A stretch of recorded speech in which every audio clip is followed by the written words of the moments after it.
Yes, mwasize mutama n'abatulaba ku NTV mwebali kutwegatta kamacha golunaku olwaleero nga bw'eri enkola buli lwa mukaaga tuba ne programu EbigamboTebitta wetunuulira ensonga ez'enjawulo ezigenda maaso mu ggwanga, ensonga ezikwatako.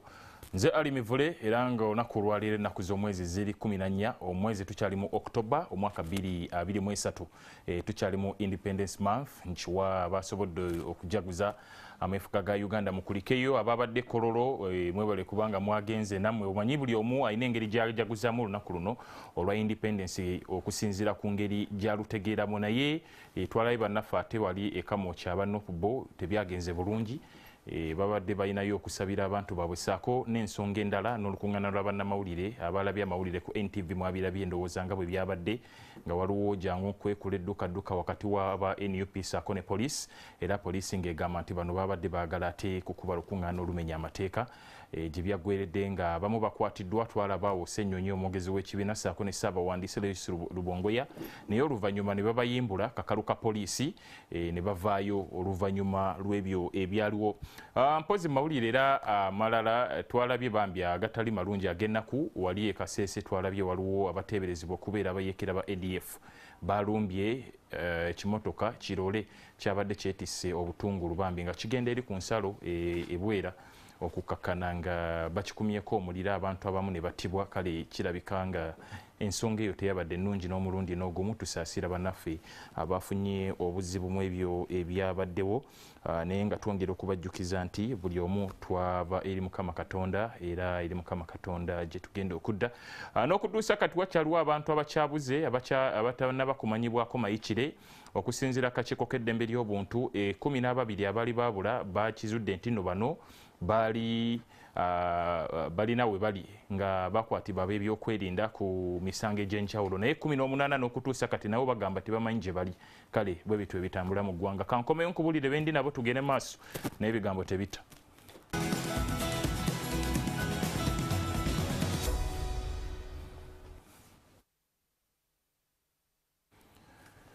Nyongera okukwaniriza ku programu yaffe EbigamboTebitta gwe atali ku TV osobola okutugoberera ku Facebook ne YouTube oba kale online olwo nno buli kimu ne kisobola okutambulira ddala bulungi. Olunaku olwaleero nina abakukunavu wano mu studio abakulu ababaka ba Palamenti n'abalondoola ensonga era kansooke n'omukulu Dr. Lulume Bayiga atubuuzeeko atubuulira ab'ebuyikwe bali batya leero ndowooza paneli kondooza ab'ebizinga nga baabu babiri. Kale omukulu Dr. Lulume Bayiga katubuuzeeko tugende mu maaso. Mwasuze mutya nno bannayuganda mwenna abatulaba era nga mutuwuliriza. Nze Dr. Bayiga Michael Lulume Saalongo omubaka w'abeesiimi ab'ebuyikwe South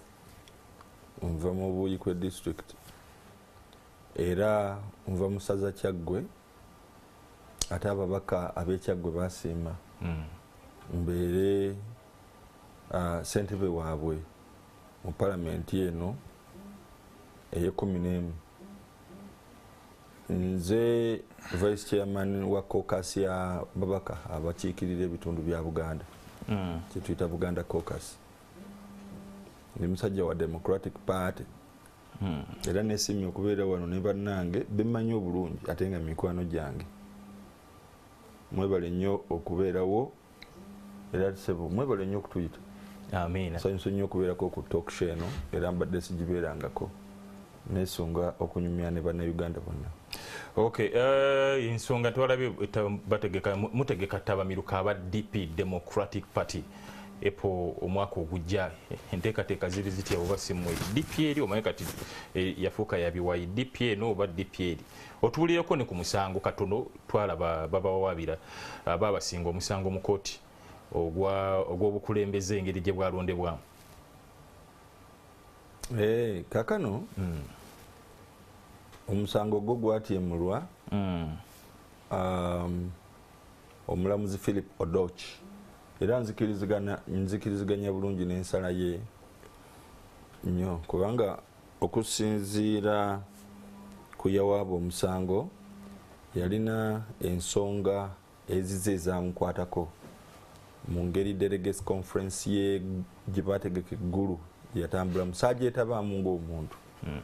kubanga nalaba nti yali tegoberedde constitution ya kibiina kyaffe naye neŋŋamba nti ebinaavaayo nja kusigala nga memba w'ekibiina ate omukulembeze w'ettabi ly'ebuyikwe era bwe baakomawo twabawa ekitiibwa ne basayininga ne ku mpapula zaffe ne tutambula naye waliwo omu bwe bayita omufuuyi w'effirimbi whistleblower eyavaayo n'agamba nti ebintu tebyatambula bulungi kubanga ye yaliyo eggulu n'alaba abakulembeze abaali bateekwa okubeera mu kulondebwa nga basoma busomi lukalala naye n'atakkirizibwa kwesimbawo kuvuganya ku kifo kye yali ayagala obwa secretary general bamuyita Benedicto Kiwanuka galiko kale bwe yeemulugunya ne batamufaako n'agenda mu kooti era kooti nevaayo ng'esaze omusango ogwo nga yakiraba nti no tekyakolebwa mu bulungi kyakolebwa mu mutima mubi tekyali regular naye wakati awo y'omulamuzi bw'asoma constitution y'ekibiina n'asoma n'ebyagenda mu maaso ate abagamba nti be bakulembeze b'ekibiina abalondebwa ne babeera nga tebayanukula nakola conclusion kubanga ye kooti ye mulamuzi kasitalaba ekintu ekimenya amateeka ne bwoba nga tewakiwaabidde tewakiwaabye ne bwoba nga tewakyewozezzaako ekimenya amateeka kyonna kooti bwekireeta bwepa naga kino kyakimenya amateeka kale nga ebirala byonna ebyali bisabiddwa nga bina omukulu eyawaaba omusango tebabimuwa bamuwa ekya costs era n'okudeclaringa nti no okumujja ku lukalala lwali baali bagenda okuvuganya kyakimenya amateeka naye kooti yakizuula nti enteekateeka n'ebyava mu kulonda okw'eggulu byali bimenya amateeka era byali bivoola constitution ya Democratic Party nze kyenalabirawo n'okubadde mu kooti saaliyo n'olwekyo bwakikulekera awo kyali kitegeeza ki nti executive eyalondebwa eggulu mwami Mao ne basiranda gye baliko eringanga eryato lye bayita Titanic eryabulira mu Bermuda Triangle n'okutuusa olwaleero eringanga bwolaba ekiyumba nga town council oba municipality oba city council ekikonde eminze nti enyumba eri condemned tozisobola ate kuyingizamu bikunta kuyingizamu ntebe condemned kimenyebwa buki bumenyebwa kati kyekiriwo kati ekibiina kyaffe kirina olukiiko lwa National Council olutuulibwako ba chairpersons ba districts n'ababaka abalonde n'abeesimbira ku tiketi ya Democratic Party ne batayitamu kibayita parliamentary group kati lwe luvuga ekibiina okutuuka nga National Executive Committee ekiseera erondeddwa sebo status ekibiina kyaffe bwete bwetambula okay webale nnyo Dr. Lunume amuddiridde munabizinga era naye omukulu Robert Ndugwa Migadde mbaka ow'ebizinga ebyebuvuma naye katubuuze katubuulira abantu baffe embeera gye balimu eyo oluvannyuma tugende mu maaso mwasize mutya bannaffe mwenna abalabe ba NTV ate abalabe ba programu eno EbigamboTebitta naye ate mu ngeri enjawulo abagiraba nga basinziira ebuvuma Honorable Lume Wayiga alina engeri gyeyanjuddemu sinaye nkana eyanjule kananye olanye kananye nze Migadde Robert Ndugwa nva mu ssaza ya Ssaabasajja Kabaka ery'ebuvuma tusalagana ne Kyaggwe ndi member wa Buganda Caucus Honorable Dr. Lume Wayiga ate gyalinga omumyuka ate era nze ssentebe wababaka ba NRM abava mu Buganda naye nga tuli bamemba ba Buganda Caucus kikulu nnyo nze vice chairperson wa committee ya national economy ya parliament ate era ndi ssentebe wa Uganda Parliamentary Circle ekitavu ky'ababaka ba Palamenti. Njagala okusaasira abaana Buvuma, ennaku zino emirimu tegigenda bulungi ate nga kitutte ebbanga ku nnyanja, ebyennyanja byabula ate nga tukyanoonya omutuufu gwe tusaba atuyambe byeyongere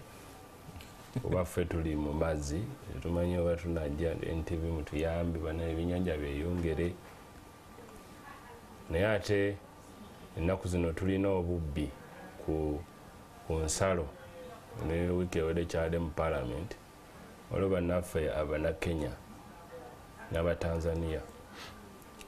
bajja ne bayoola ebyennyanja mu maato, abamu balina emmundu, sibamala ne batwala e Tanzania oba Kenya. Bw'okwatako Omunnakenya omu, Kenya yonna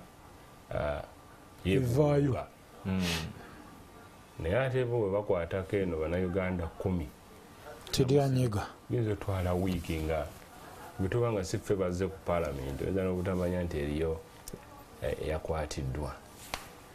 So ekirungi ensonga eyo yatuuse ku fula ya Palamenti. Tusaasira bannaffe ab'ebwemaawo, waliwo omwami eyatemyetemye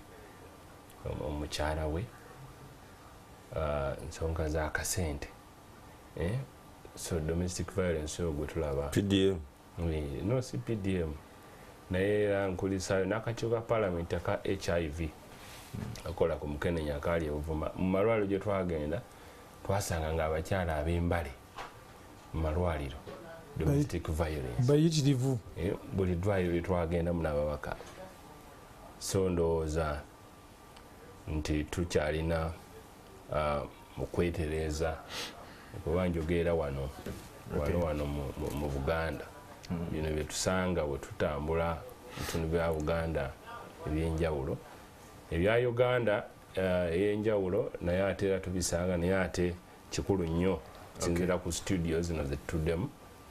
Wano wezitudde mukulu ali omanyi, wezitudde omanyiwo. Olwekyo tulina ate bwe tuba nga tuliraanye wano ssentebe wa Buganda Caucus, waliwo ate oluusi akatono ako ke tuyisaayo. So tubaagaliza okulaba obulungi obwonaabeera omukisa oguteesa muteese ku ebyo bye twogeddeko, si kuleeta ate biri mu nkuuba eyo gye muli. Okay, webale nnyo Honorable Migadde. Kansembeyo mukulu mukuba byasi naye katubuuzeeko. Ssebo omukubiriza Sirema kwebaza akadde kano aka buli kiseera nga nkoowoddwa. Ssebo n'essimu ey'olwaleero eddoboozi okulabika nga lireeteddwa okugattibwako eri ababedde bano ababiri. Nange omusajja munnakyalo mbe nga ndi n'abazito bano okubaganya ebirowoozo. Ssebo wabe waffe omuluka gwa Musaale Namulanda bakwebaza okutumbula eddoboozi lya Musaale Namulanda, gombola ya Musaale Sisa, Kajansi Town Council Musaza Busiro. Eyo nno gye mpangalya mu buweereza obw'ensonga ez'eddaala ly'omuluka. Abewaffe Bulemeezi n'abewaffe Ssingo mbeebaza. Tulina ebikonkono okufiirwa ku lwaza abafunye ebyo ogamba jjo nabo okusigala nga twewonga eri Omukama okutukulembera n'okututaasa. Ekuzza emmeeme zaffe okutereera mu ebyo bye tuyitamu ebyokusoomooza. Ne tusanyukirako ku baaluganda bonna abaami n'abakyala bafunye ebirungi. N'ekikulu kya byonna ekiri eyo ekigambo ky'abantu baffe ffenna tukaaba twawa nga ntulege. Embeera y'ensi bw'etambula mu byefuna omuganyulo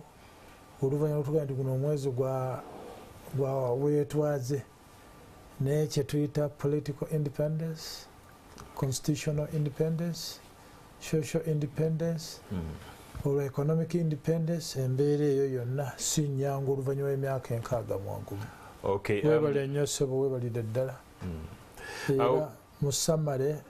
mukulu Migadde nga bw'abadde alambulula ebyo byonna ebiri ewaabwe embale domestic violence, kigambo kya mukutu gwa kibiina ye mwatambulira emyaka 12 n'ekitundu kyalaga ekiyitibwa governance okuteekateeka abakulembeze b'ebyalo 7,512 n'abakulembeze abeemeruka 1,609. Ekigambo kye tuyita Local Council Court Act ne Regulations bateekateeka. Ebyo byonna tebyandibadde mu myaka 12 n'ekitundu singa bateekateeka. Baasaba kuteekateeka ba Northern Region na Western Region. Eastern ne Buganda tebagikwata zenduulu ezo. Webale nnyo mukulu mukuba byasi beba bakulu be tugenda okutambula nabo amachagona olwaleero maaso tujja kwegatibwako Honorable Javira ajja kubeera ku Zoom bangambe yatuuse dda tujja kuba tumufuna maaso nga tutandise ku nteekateeka oba ku nsonga eno nga tunabagenda ku nsonga eri ddala enkulu. Honorable Lulume bayiga nakolayo mu bifaananyi awo mu Palamenti olunaku olw'eggulo ndowooza nga weewuunya nawe ebigenda maaso oluvannyuma lw'ebyo byabaddewo sabbiiti eno. Twalabye mu plenary mu lutuulo olwo Honorable Kinyamatama ng'alina ensonga gy'aleeta maaso ku floor of the Parliament nga yeemulugunya ku ebyo byayogerwa omukulu zaake naye nga tetugenze ku muntu oba nti n'omuntu sekinnoomu n'okutuusa kati bannayuganda bakyewuunya engeri Parliament engeri gye muvugamu ebintu byammwe. Abamu bagamba nti ensonga ezimu bazandirekeddwa nga ebbali okusookera ddala gwe nga ensonga zino wazirabye otya ng'omubaka wa Palamenti era zakuyisiza ziti? Kwegamba okusooka twali nga ffe ababaka abali mu opposition twafuluma Parliament nga twemulugunya olw'okubeera nti twali twetaaga gavumenti ebeereko ebintu byeyanukula ku ngeri y'okutuyobola eddembe ly'obuntu ery'obwebange n'okuleeta obujagalalo n'okuswaza abakulembeze baffe mu ngeri ezitali zimu. Kale eyalikola nga leader of opposition mu kiseera ekyo omwami Mwanga Kivumbi yasobola okukulembera ababaka abali ku opposition ne mufuluma era nga twagala gavumenti eveeyo ekole statement. Era statement ye ekubaganyizibweko ebirowoozo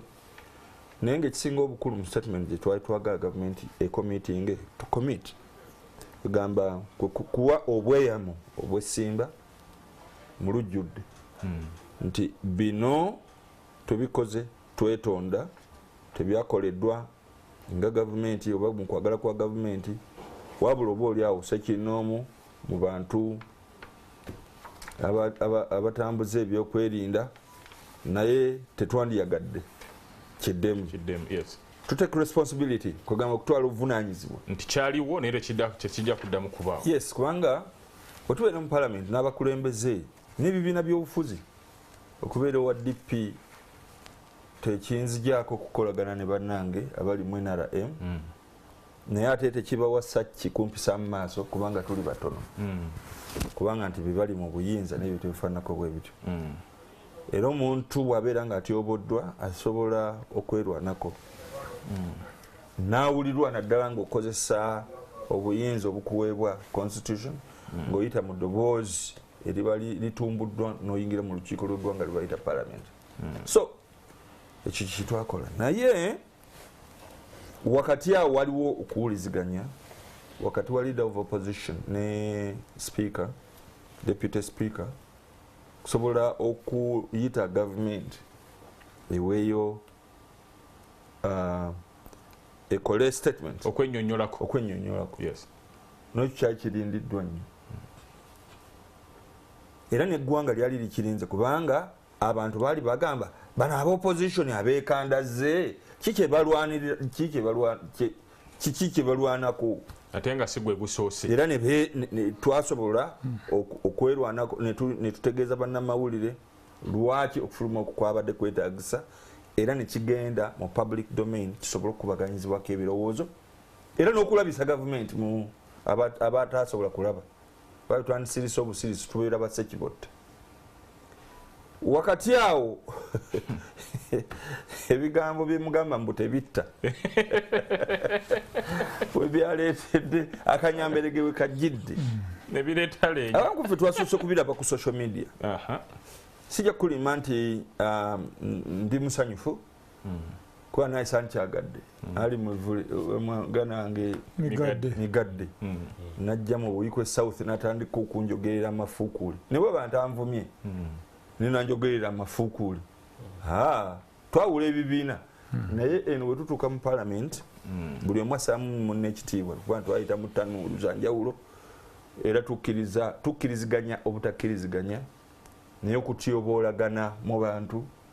tebeera kyetuyita decorum nga Palamenti bwebeera ni musajja mukulu atuludde era mwegendereza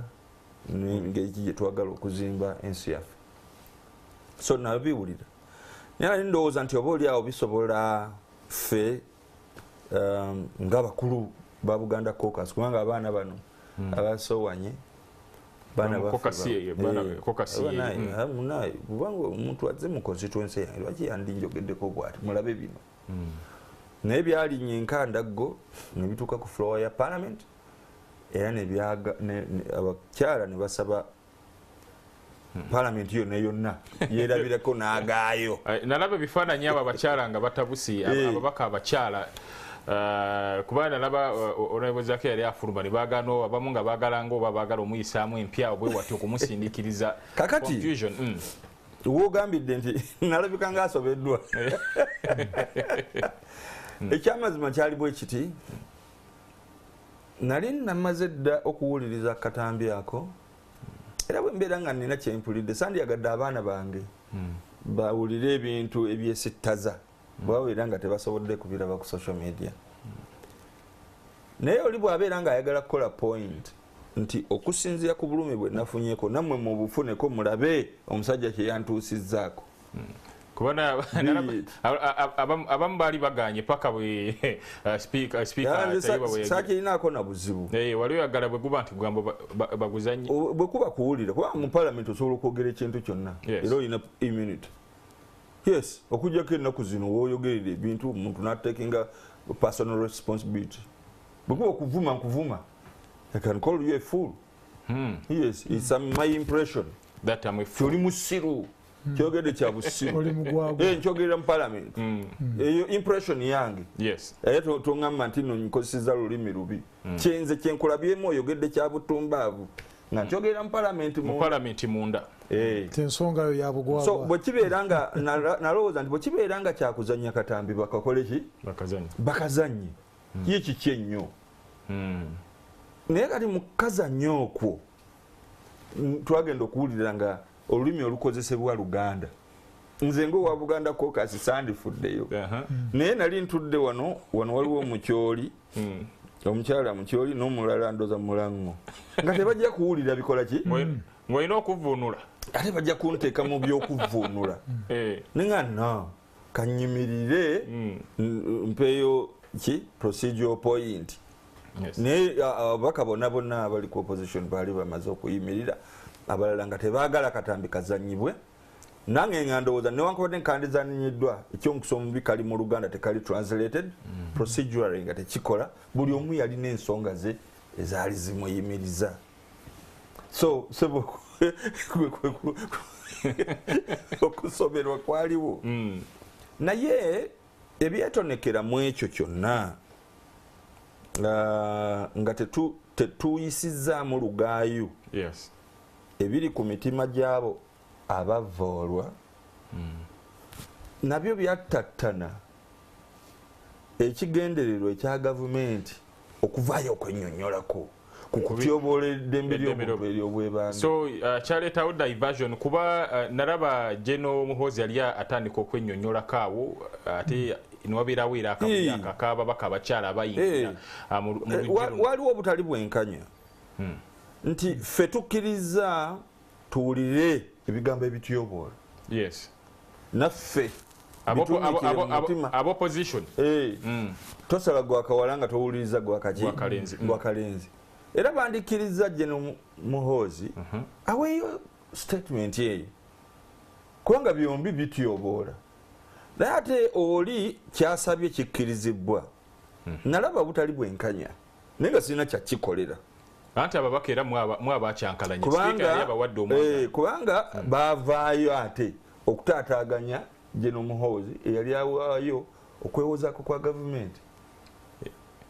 okwo kwewozaako kunaawulirwa kati okwewozaako ng'olwo kunaawulirwa kubanga kakati byali bifuuse physical kasajja fuba bibaawo mu parliament nyingi anyway naye tetujja kwewolereza mbu kubanga bibaawo eyindiya byali bibaddewo egindi ne bakwata ne microphone buli omu n'azeekanyugira nawano byaliwooko parliament ey'ekumi yonalebo migadde ono yagirimuuko ebikonde ne binoonya emba n'ebintu ebifaananako n'emitayimbo byali baddewo tetusobola kugamba nti yeeyo mu nsi y'abagunjufu kyekyandibadde kigenda mu maaso no naye ekyo kyataataaganya ne lipooti eri sipiika n'agamba nti house agikoze eki kati nze ng'omusajja omukulu atuludde kyannuma kubanga buli lwe tutta omukisa buli lwe tutta obudde affe tubeera n'obudde natwaga okukozesa obudde bwaffe obulungi kubanga baatulonda waliwo agenda ze twagala okutuukiriza mu palamenti eyo okugenda obugenzi ku order paper sebo si kyangu ng'olina ensonga ku siitaani kubanga ensonga zibeera nnyingi tebeeza ababaka bali 529 buli omu aleeta ensonga ze otugenda eri mu questions noteekeeyo bakozesa rafo okubeera nti question yene ewulirwa owulira kizibu nnyo okugenda kuki ku order paper naye order paper bwebeera erina ekintu ekyomukatagga ekiteesebwako naye ate nekiwugulwa tuba tufiiriddwa time eyo gye twandibadde tukozesa tuba tutudde order paper ate enedako ku Tuesday so nga ate Tuesday yandibaddeko ebintu ebirala ebyandibadde bikwatibwako kati mu bweraliikirivu obwo neeraliikirire abatulaba paka bano bali kuki kugamba otandika okweraliikirira ekifaananyi ki kye tusiiga eri abantu abaatulonda ng'abakulembeze abateeka okukwata omumuli ogw'obukulembeze ne batulanga tuli mu ebyo kola ku ebyo bibatwala mu maaso bwebali nnyo honorable Lulume kanzire wa mukulu Migadde honorable Migadde gwe byagenze maaso wabirabye otya ng'omubaka wa palamenti abeeri ku bizinga balinze mwogere ebyo bibaluma naye ate ne mudda mu birala mbadde n'omukisa nti mu palamenti eyaggwa nalimu nendaba ku kikonde ekyatogikwatako yes and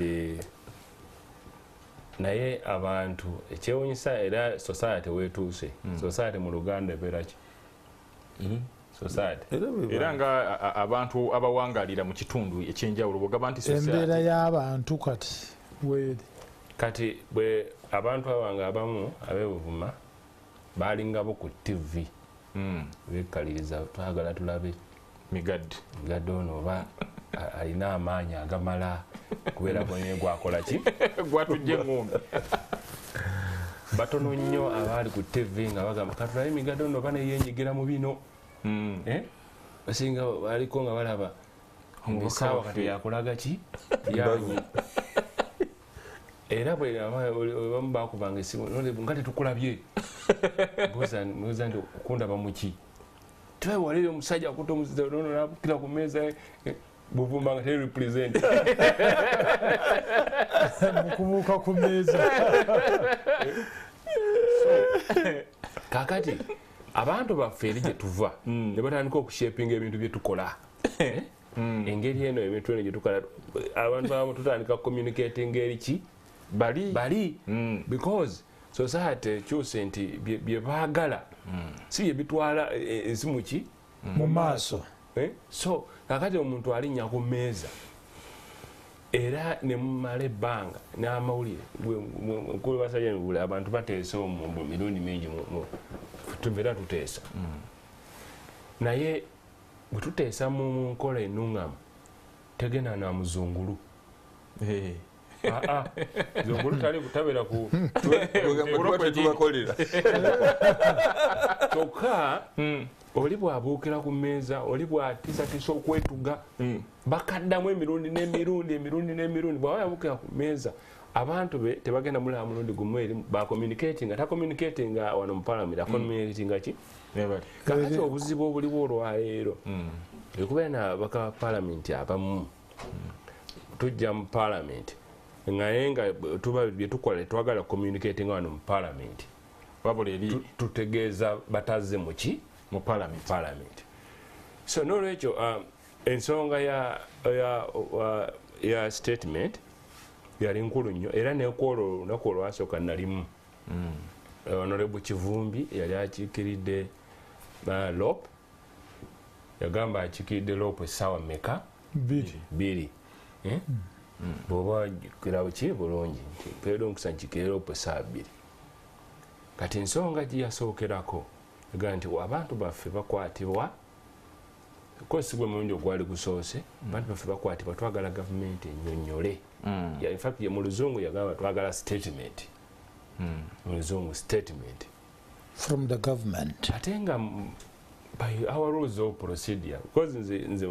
basajja ngule n'abatulaba nze ebintu byange mbikolanga mbyogeranga bwe mbiraba singa abantu bwe banaakiraba I communicate with my brain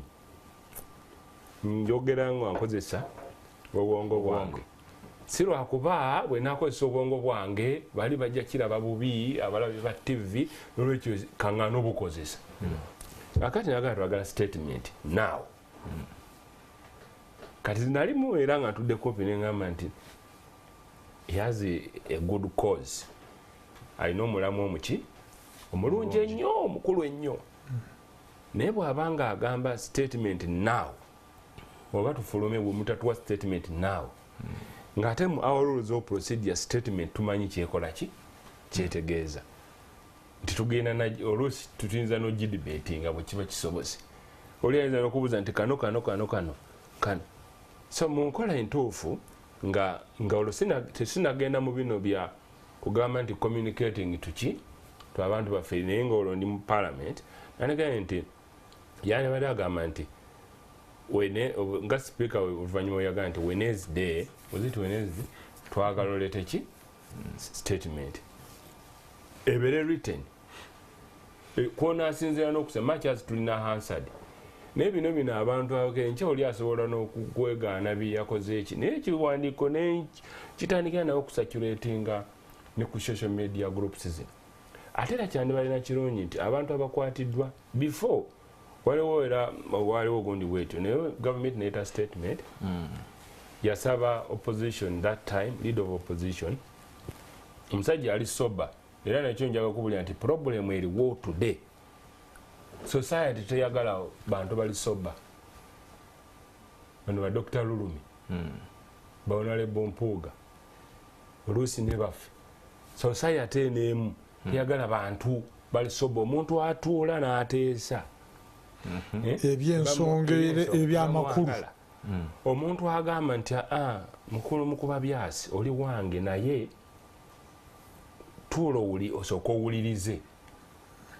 kubanja okubulira nti kati eyo ensonga nga ewedde singa opposition for example baleeta olukalala ng'ojjeko bano abali prominent betumanyi nti Honorable Ssenyonyi nani abo buli omu baalaba naye eriyo n'abalala bangi oba oli abo bayinza okuba nga baali bakwatiddwa abani anaabamanya so bw'oleeta statement bw'oleeta official n'omuntu waffe gundi nga Uganda Human Rights Commission bwe yabadde esala negaa nti bano abantu tetubamanyi families nup neetikka families zaabwe n'ebifaananyi ne bagenda ku Uganda Human Rights Commission olunaku olwokusatu ne bagamba nti oba temugaa nti mubamanyi ono maama w'ono ono maama w'oli n'ebifaananyi bibino so kakati ekyo bwe kirema ne tubeera nga tucommunicatinga to other people world over Parliament ina communicate resolutions zaffe zezirina okucommunicating eweru ne so nga mpozi nga mayinza kwekyo kakati twagenda ogera nga yetu twabiwulidde ebigambo twabiwulidde nga Honorable Lume bwagenze kati waliwo ababaka abamu abali batayagala ebigambo ebyo bizanyibwe nze personally nali sikirinaako ki buzibu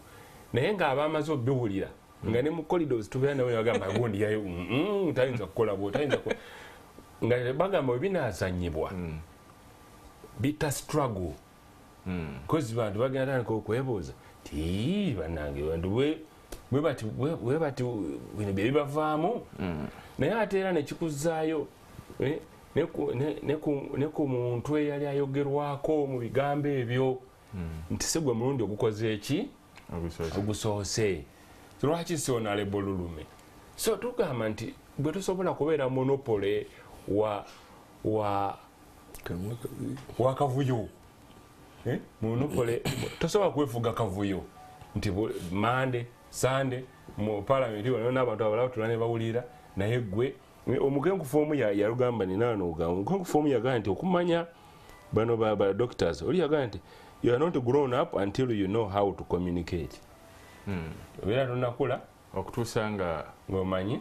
okwogera eri abantu. Ekyokubiri ng'omanyi okwetonda apologize.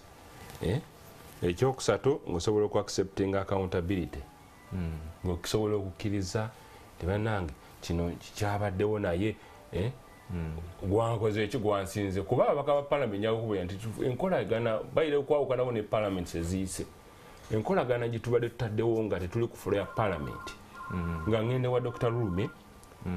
naye najje wange ababaka bagenda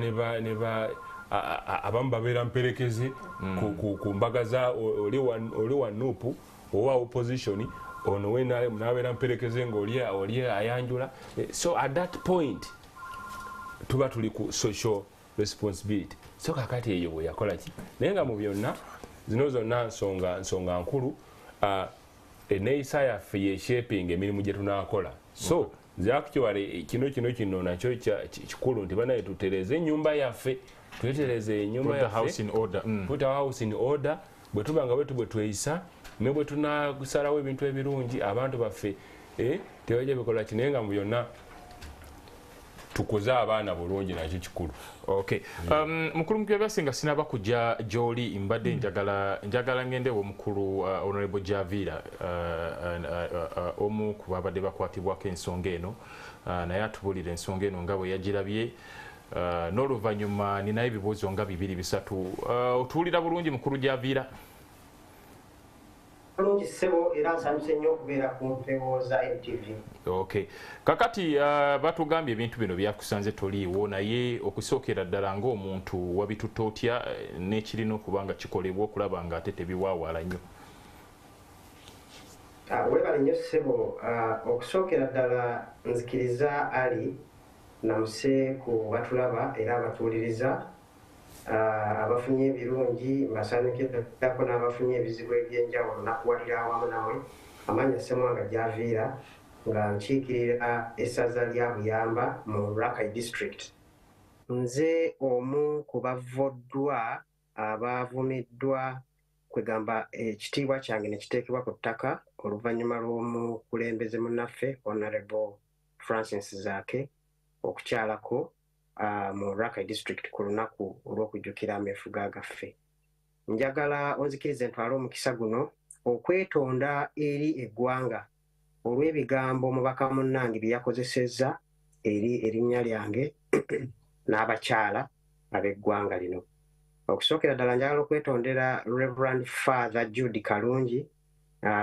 olw'ebigambo ebyo kuba ensonga eyo yamukutteko nnyo ng'ekereziya ekintu tekyatukoze bulungi. Reverend Canon Nkambo Mugerwa naye mwetondera olw'ekikolwa ekyamubaka munnange neetonda ku lwakuba nti mubaka munnange ye yatuusizaawo embeera efaanana bw'ekyo. Nafunye amasimu okuva eri abakulembeze b'emityana nga bantegeeza nti mbasonyiwe olw'ebigambo ebyo nti si bigambo byabwe. Famire yange n'abantu abalala banayensaba mutusonyiwe ebyobufuzi ebyo bye bituleetedde. Naye njagala awuliriza akwanaganye engero zino ku bigambo ebyayogeddwa omubaka eyakyaddeko ewaffe. Abaganda bagamba nti atabuulirirwa nnyina ensi yemubuulirira. So bw'obanga gwe ebigambo bya maama byakubuuliridde tobibuulidde ensi yo ekubuulirira. Mu mbeera y'emu baganda bennyini bagamba nti nampulira zibi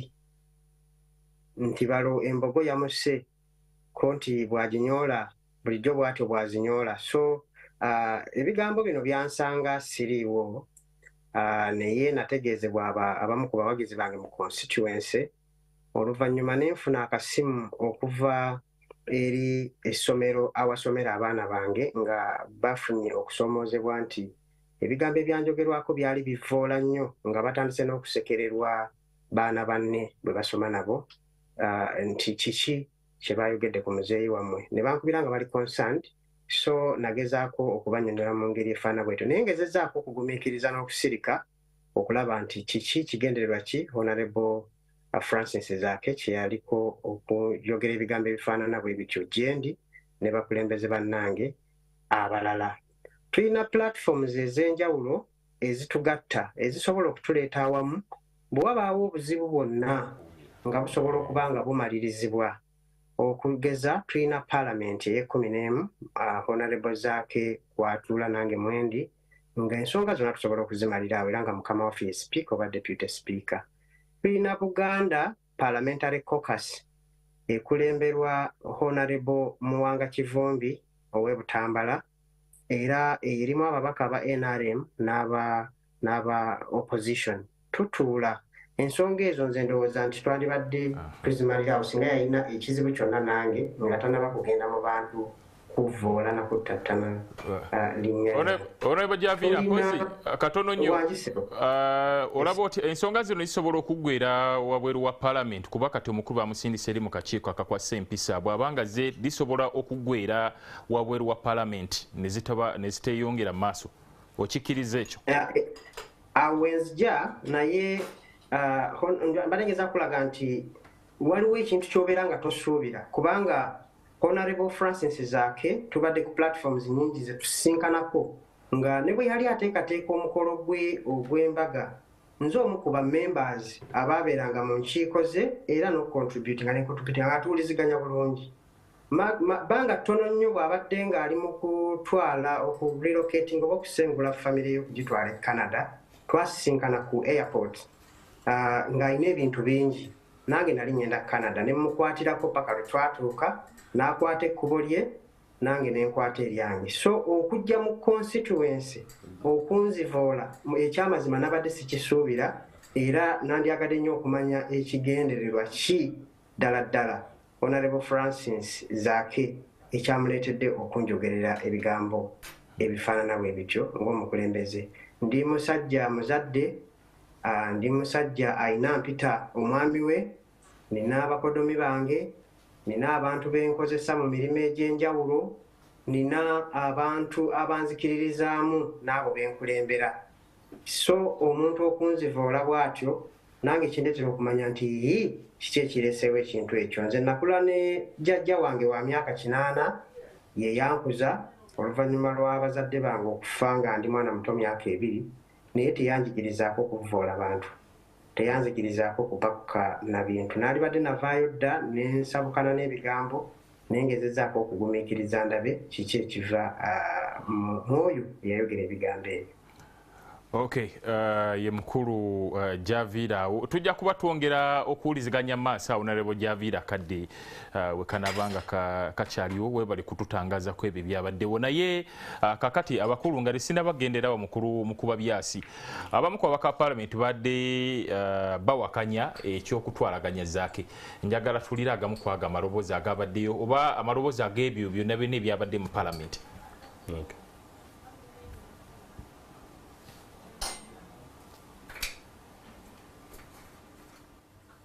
Ensonga gye naalabye eryemu ono Honorable Kinyamatama yaleese ensonga yo ng'awaayiriza omuntu tebamuwadde chance okweyogerako because muno mu ggwanga tulina mu fair hearing mu mateeka naye ekyo si kyandibadde ekikulu kiri nti okuleeta entalo nga zino okuba ffenna bonna batuvumagana mu constituencies kati tugenda mu kalulu we banaavuma nti oli mutono omulala n'akuvuma nti oli mubi onabireeta wano mu Parliament erina okusigala n'erinnya lyayo naye that is a trivial issue ku nsonga ze tulina mu ggwanga n'otandika kukwata Zaake n'Ekinyamatama nga nti ensonga nkulu mu Parliament ekyo sikikkiriza. Parliament cannot be an LC1 meeting. Parliament erina okubeera Parliament bonna beddemu. We are ready to fight for Zaake and I am issuing a notice. You see, Zaake Katumba Amara yamukubira wano yali amuse omuntu gwe bakubye omutwe n'abeera under treatment temulowooza nti yeetaaga agenda kutreatinga mulabo balina problem oba talina. Palamenti yakubaza akati kati yagala omutwala mu rules committee waite twalayo ne Katumba Wamala alowooza nti eno boxing abenaremu lwaki balowooza nti ebigambo biruma okusinga abantu be bakubye. So this double standard we can't accept. Lino eggwanga bwe liba lituuse ekyokusooka lino eggwanga bwe liba we lituuse ng'okuvuma omuntu nti nalumansi bakigeraageranya n'okusiba abantu n'okutta abantu n'okugenda nga buli ddembe ly'abantu balirinyirira nga gwe bavumye kinyamatama kirumulumye nnyo naye abaana baffe be basse bamulekwa grave ze tutunulako ozigeraageranya atya n'okuyita nalumansi. Ndabe nga abakyala bano banyoloddwa nnyo naye nga nti nabo bategedde ku pain kyekitegeeza okubeera mu nsi nga temuli bwenkanya okubeera mu nsi gwe ne bakwata ku mmotoka ne ku nnyonyi ne bakusitulako ng'omugugu ne bakusiba akandooya. Abantu abamu be twogerako balina n'ebirwadde bye byafuna olwa tiya gaasi kati bano beekangabiriza nga tukomyewo mu ngeri bweti titusobole okuva ku bye tuliko tugende kwani yavumye munne stupidi ono nalumansi. Awo bwe muba bwe mutuuse ng'eggwanga mwetaaga kugamba nga ffe basiraamu be tugamba nti inna lillahi wa inna ilaihi rajiun. Katonda yatuwa ate yatujjako ye yatowa eggwanga n'ababaka bafaanana bwe bati era yali batujjako. Palamenti mwabadde n'embogo mu wiikendi eno baaba. Byebimu ku ebyo bigambo ebyayogeddwa abamu ku babaka ebyabaddewo oluvannyuma lw'ekyo ekyabaddewo akatambi nga kalagiddwa naye mu kyonna abamu bagamba nti ensonga zino zaadde tezirina kujja mu palamenti waakiri zandibadde zikolebwako wabweru owa palamenti. Abamu bagamba nti eno palamenti si LC1 so bwe bityo byasobodde okuba nga bitambula. Tugenda kubatuumulamu katono tukomewo tugende maaso n'ebigambo tebitta.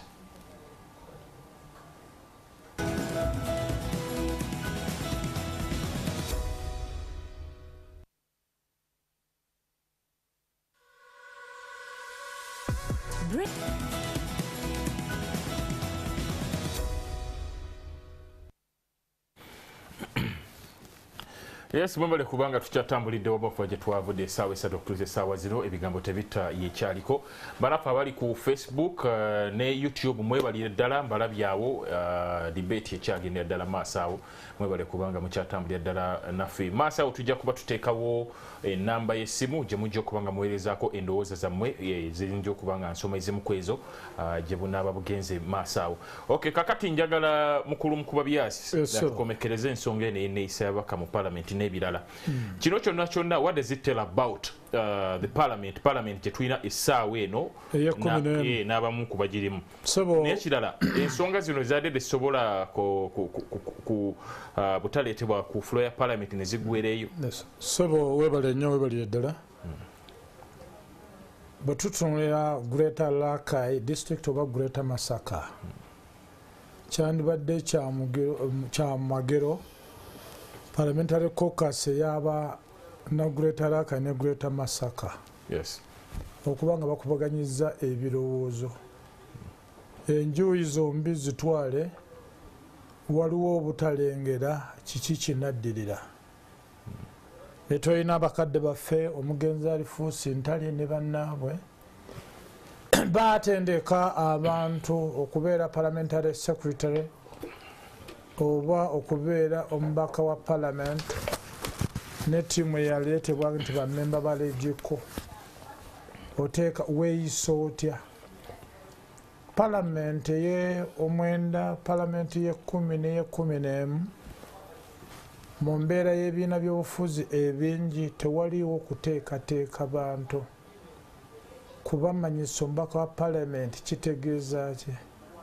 ye palamenti ku lw'eggwanga etegeeza ki era mukulu migadde ku luuyi gyasambira omupiira ruling party NRM yalema okutwala ekitegeeza Uganda People's Congress kiki yakola migadde bagenda enali kyankwanzi olwali enteekateeka yaga nti ebikolwa ebirungi ebiri mu nkola ya naakalyakali nasiwa mukange ffe Uganda nga non-allied country oba nation betugenda okutwala on board when we had about one government n'ekiseera kye twalina Benedict Mugumba emyezi 11 yenteekateeka ey'okuteekateeka abakulembeze nti Lulume omwana wa Lulume ne muzzukulu wa Lulume tumuteekateeka okubeera omukulembeze anaabeeranga atya ekyagwe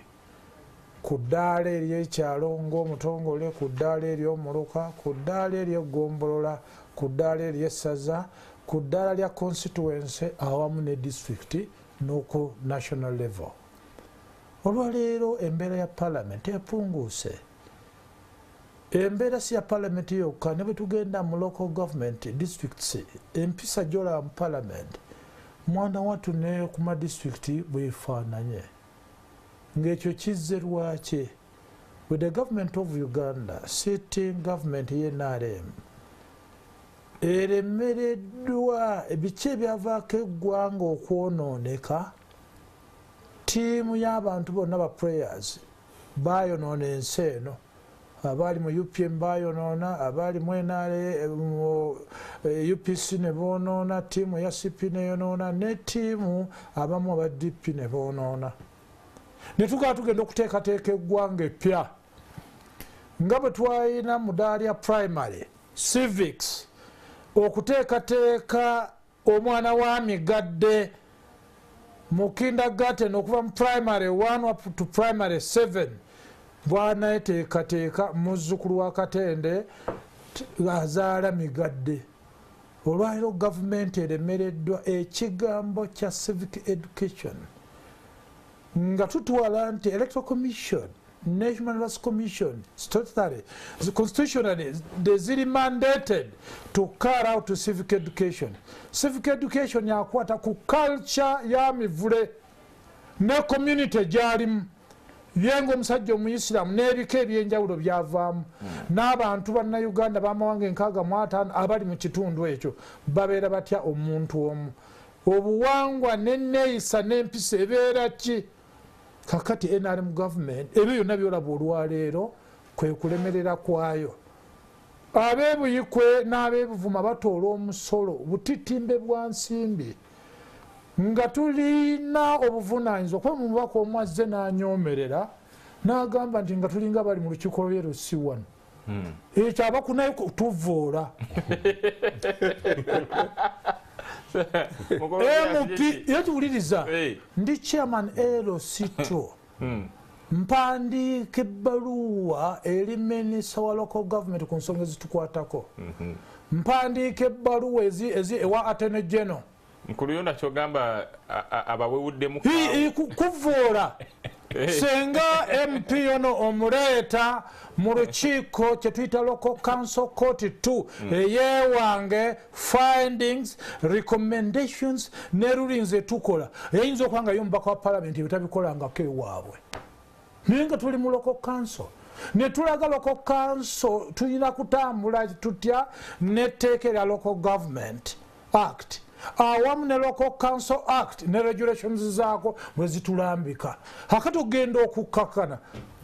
ffe tulina omukisa ttiimu ey'egyenkaaga n'egyensanvu wakati wa Uganda People's Congress ne Democratic Party abazadde ab'enjuuyi z'ebbiri tebaatuusanga butuusa mukolo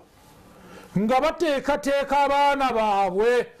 abagenda okutekinga over obukulembeze bw'ensi eno ku madaala ag'enjawulo. Today for the last 38 years NRM kyetekoze kyova olaba olwaleero abaana abateekebwateekebwa mu mpisa ez'obukulembeze NRM yegamba abantu beyisenga bwe balina okweyisa yeremereddwa olwaleero ereeta bakkaada ba Uganda People's Congress Beta Mong ng'avooyamu n'abeera minisita nereeta kaada wa Democratic Party Nobert Mao okuva eri waliwo ebyo ebimuyitako naye ng'enteekateeka in principle olabira dda nti abantu bano baagurumingibwa mu kibiina gye bava ku Uganda People's Congress ku kigambo kya DP olwaleero embeera empisa ensiiwuufu oyo gwoyogerako omumemba w'ekibiina ky'enalemu okuva eggomba yatuuka okwefungulira abantu nga voola ku social media naye ng'ali mu bukulembeze bw'enalemu ku disitulikiti Gomba. Ekyo tewakiraba hakati eyo embeera gy'olaba nze ku lwange dynamics ezitwatufuula Uganda okuva mu myaka gya 5 mu 8 okujja 6 tufune obwetwaze bwe tulimu olwaleero. Enteekateeka abantu baateekebwateekebwanga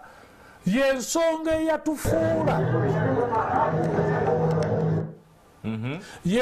ensonga eyatufuula nti enkola ey'ebikolobero ku linnya ly'eddembe ly'obuntu enkola y'ebikutongole ebikuumaddembe tebyayina nkola ya political commissars. NRA kwe kuleeta okubuulira enjiri Kayindo tafiire ng'alina military combatants awamu ne civilian population. Biki ebinyigwa abalwanyi na biki ebinyiga bannansi ku lw'ebitongole ebikuumaddembe ebya sitting government. Naye olwaleero otunuulira mukulu migadde senga omubuuza emyaka gy'omaze ebisanja eby'emyaka 15 mu palamenti ya Uganda erudda lwewuwo ku lwa Ruling Party ddi lweteeseteese bannansi okuva ku ddala ly'ekyalo omuluka eggombolola constituency district ne bagaba bano ye Greater Mukono nga Lulume owa DP ayitiddwa kubanga obukulembeze bw'abantu bonna ekyokkirize so nga nali kyankwanzi enteekateeka yaayo okuva mu Wilberforce Kalema eyava mu KY neyegatta ku Uganda People's Congress era n'abeera National Party Treasurer wa Uganda People's Congress. Enteekateeka agamba nti ebirungi ebiri mu nkola ya Nakalyakaane n'enkola ya Naswa Mukange ebyo ffe bannayuganda ebigenda otuganyula okuzimba eggwanga lyaffe Uganda ogenda mu maaso. Kakati bino byonna byolaba olwaleero mwana wattu bw'ogendeyo ku disitulikiti ze tubeera n'amagombolola olulimi olukyafu gye luli tekigwanira kubeera ye wakyabye mu palamenti. Olwaleero Lulume nga omumyuka wa ssentebe w'akakiiko k'ababaka ba palamenti okuva mu Buganda bano bandibadde ng'ensonga ze bazituusiza. Olwaleero Javira awamu ne Kinyamatama nga bakubide kubanga bano ennamba eyo ne ya WhatsApp n'ennamba eya bulijjo eya Lulume bagiyina ng'ebyo tebinnabagenda mu maaso baga nti waliwo kino ne tubeera n'ensonga ezimba. When go down to Lango sub-region tugambe empisa ensiiwuufu zibadde wano wokka okuva emitiyana elango omukulu ow'ennono n'ababaka ba palamenti n'enkiiko eza disitulikiti batuula era olwakyo bulaba nti atulina okwezimba kulwa mutabani waffe jjajjaffe Opeto ne mutabani we Milton Obote Opeto biki ebyasoba era olwaleero Lulume noono migadde ajja kukutegeeza. Today Lango sub-region erina ababaka 10 aba UPC. Bw'ogenda mu local government district level ku district 10 district 4 abakulembeze ba Uganda People's Congress. Bw'ogenda wakati w'amagomba ne town councils ne municipality UPC as a party erina olwaleero abakulembeze abataka wansi wa 60% nga balabye biki ebyabaawo sesiri ogwala okubeera owa FDC n'abe n'abalala tebavoolagana ng'agambye tubiveemu gye twakomye emyaka egyasooka Daniel Omara Tubo ne Ben Wacha Yefsa Ekulwe Park baatuuka okubanga batandika okuvoolagana nga tulina ebyo ebikemo by'abaana abawala n'abaana abalenzi baleeta empisa kati ng'eyo gy'olabye batandika okuvoola bamara Tubo ne bavoola ba Cecilia Ogwala ne bagamba tuddeyo kuki ku nnono yaffe we twajjira nga Lango sub-region tubeemu ensa eryo erijja tebiriimu. Era olwaleero ogenda okulaba nti pulezidenti w'eggwanga buli kwota taba akomekereza ng'eranga addayo buli myezi 3 So all in all, so ngolaba tubuuza nti President Yoweri Kaguta Museveni guleeta mukono buli mwaka quarters 4 olwalira abeevuma mwaka kuŋŋaana emirundi emeka ne mugaa nti assebe ku ssente z'otoola nga bw'osinkana ttiimu y'elango ne mukubaganya enneeyisa y'abantu balina okubeera na buli kimu kyonna petition z'obadde ofuna lwaki tetufuna musingi kakati ebyo byonna by'olaba nze ku lwange nga mukuba byasi nkugamba obunafu bwa ruling party NRM eremereddwa okuteeka eggwanga nga John Patrick Amama Mbabazi Lwakana Rugunda olwayo Marshall Kikaire Yoweri Kaguta Museveni eno ye katikisimu yabazimba communism charter okubeeramu ensa obutamu okukola bigambo kakati ate babazimbibwa Uganda People's Congress communism charter ate ekyo myaka 38 balemye okuzimba bannayuganda sebo level y'okuva tugambe eri mu parliament yokka newo feno kumiruka abantu bakumokola agagambo. Okay, yes katono nyonga bwezije honorable Lurume njaga tugende kwatonewo embale wa Jomakirya ebyokutuuza omukuka obituuse dakiika ntono nya tubulire kigera maaso we tudda nkomawo ne mukulu Lurume omanyi mwasubiddwa chance ya report okusomebwa ekwebe bibadde bigenda maaso sijaga mati mwasubiddwa wabule gwanga lyasubiddwa okuwulira okuva eri gavumenti ku ebyo bye mwabadde musabye ng'aboludde oluvuganya gavumenti ate nga wakyaliwo olwokubiri gyeruli olwokubiri gyeruli kiwanti binaabeera batuba tuzimba nsi ekyo kirina okudda Jomakirya kansi eyo gy'oli oli saidi z'embala eyo tuwulire embeera nga bweri ey'okutuuza omukuuka ono nga ye mukulembeze w'ennono wali embale mu ddakiika ntonotono otuwumbire ensonga. Tukako okuva mu kibuga ky'Embale mu kibangirizi ekimanyiddwa nga Mutoto amuntu amanyi ekitundu kino wano wabetera okubeera emikolo egy'embalu mu kitundu ky'Embale okutongoza ddala olunaku olw'okutayirira abantu. Tuli wano olwaleero lwe lunaku lwe bagenda okutuuza omukuuka oba omukulembeze ow'ennono ow'ekitundu kino ekya Bugisu amanyiddwa nga Jude Mike Mudoma. Jjukira nti omukulembeze yali amayitibwa Mushiboli yafa mu biseera bya COVID awo okuva olwo kitwadde emyaka nga 3 nga ekitundu kino tekirina mukulembeze wanono. Olunaku olwaleero ono agenda kutuuzibwa oluvannyuma lwa okumutongoza nga yawangula banne. Ono ava mu bika ebisatu ebivaamu abakulembeze b'ekitundu kino. So n'olwekyo waliwo omwami wano ayitibwa Moses gwe twagala okwogerako naye atubulire mu bufunze. Mwami Moses, kiki ekigenda okukolebwa olwaleero mu kitundu kino? Salisi nakutoye Moses urola kimisolo kimini okucheva amasaba nze alabirira byobuwangwa byaba amasaba leero nga bwe tulaba tuli mu mood tusanyuse kuba omukuuka tugenda kumutuusa ku ntebe ye bamasaba nga kuuka we bamasaba era nga alabirira bamasaba bonna mu ngeri zonna mufuna mukusanyuka mukulya mufuna yonna leonaku lwaleero kuba tubadde nga ono omukuuka wokusatu twabeera n'omukuuka asooka wa Mimbi Wilson ne tubeera n'omukuuka wokubiri Bob Mushikori kati ono wokusatu okuva mu nda ya Mwambu. Kakati olabanga bolaba kati abantu bali kusanyuka bantu bachakuza. People are now spirited up. They are celebrating because of the occasion today. Moses, I want us to understand Bugisu is made up of 26 clans. Lwaki mwate abakulembeze naddala omukuuka mumulonda mu bika bisatu byokka? Yeah, of course the 26 clans come from 3 Sinda, and that they come from 3 families, and the 3 families all come from one man, that is Masaba. So now when we talk of Masaba, produced Mwambu, Mubuya and Wanale, and the 26 clans are born by those ones there, and they agree that it will be rotational, that